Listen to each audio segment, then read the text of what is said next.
నా ప్రియమైన కుమారుడా, నా ప్రియమైన కుమార్తె, నేను ఎన్నిసార్లు చెప్పినా నా మాటలు అర్థం చేసుకోవడం లేదు. ఎందుకని నీవు పదే పదే తప్పు చేస్తున్నావు? నా మాటలు వినడం లేదు. అందుకే నీకు ఇలా జరుగుతుంది. ఏనాడైనా ఎందుకు నాకు ఇలా జరుగుతుంది అని ఆలోచించావా? ఆలోచించలేదు కదా. నీవు అనుకుంటున్నావు నేను ఎంత కష్టపడినా నా కష్టార్జితం వృధా అవుతుంది, నా సంపాదన సిల్లి సంచిలో పడినట్లు ఉంటుంది, ఒక్క రూపాయి కూడా మిగలడం లేదు. ఒక్కరోజు నాగా లేకుండా పని చేస్తున్నాను. ఇంట్లో కుటుంబ ఖర్చులకు నేను సంపాదించిన సంపాదన సాలడం లేదు. అప్పులు అయిపోయాను. అప్పులు ఎలా తీరతాయి అని బాధపడుతున్నావా? దిగులు పడుతున్నావా? రోదిస్తున్నావా? ఏడుస్తున్నావా? కన్నీరు కారుస్తున్నావా? ఇంట్లో ఆ పిల్లలకు బట్టలు కావాలి, ఇంకా వస్తువులు కావాలి, పిల్లలను చదివించాలి, వారి అవసరాలు తీర్చాలి. అయితే ఒక పక్క అప్పులు, అలాగే ఆర్థిక పరిస్థితి, అనారోగ్య పరిస్థితి. ఒక రోగము తగ్గితే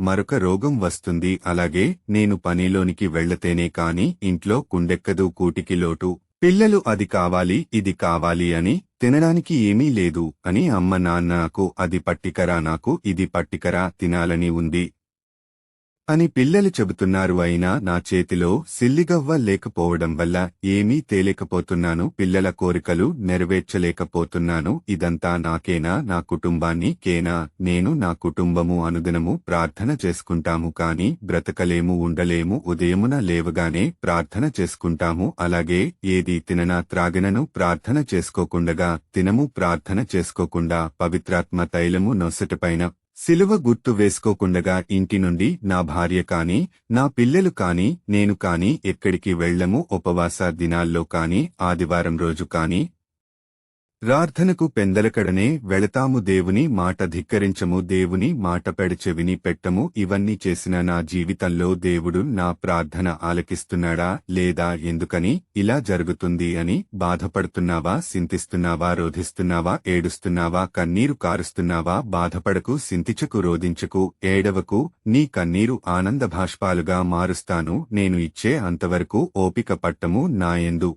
విశ్వాసము కలిగి ఉండుము. తొందరలో నీ ఆర్థిక సమస్యలు, అప్పులన్నీ తీరిపోతాయి. నీ కష్టార్జితము నీవు అనుభవిస్తావు. నేను నీ ప్రార్థన వింటున్నాను. నేను నీ దేవుడను, ప్రభువుడనైన యేసయ్యను మాటిస్తున్నాను. ఆమెన్.